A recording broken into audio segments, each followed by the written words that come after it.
আমি আসলে জানি না এই রেসিপিটার নাম কি, মাথায় এলো তাই করলাম। প্রথমে ডালগুলোকে ভিজিয়ে ভালো করে পেস্ট করে নিতে হবে।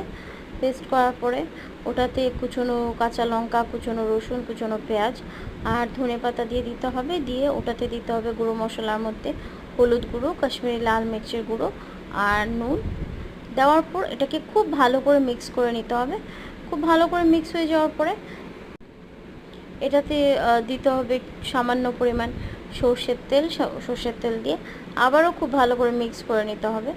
নিয়ে যে কুমড়ো পাতা বা যে পাতাগুলো খাওয়া যায়, চাল কুমড়ো পাতা, লাউ পাতা, যাই হোক, তো পাতার মধ্যে আমি এখানে কুমড়ো পাতা নিয়েছি।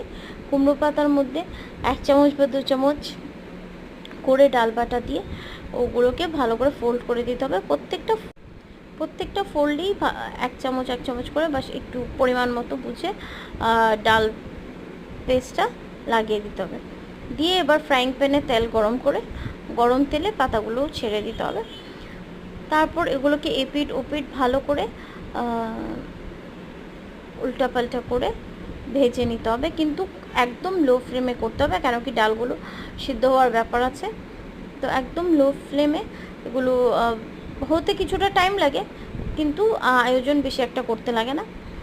খুবই সিম্পল একটা রেসিপি, আর খেতেও বেশ ভালোই লাগে। বাস এপিট ওপিট করে ঢাকা দিয়ে দিয়ে ভাজা করে আমার এই রেসিপিটা রেডি হয়ে গেছে। ভালো লাগলে একটা লাইক কমেন্ট করে দেবেন, অবশ্যই জানাবেন কেমন লাগলো। টাটা।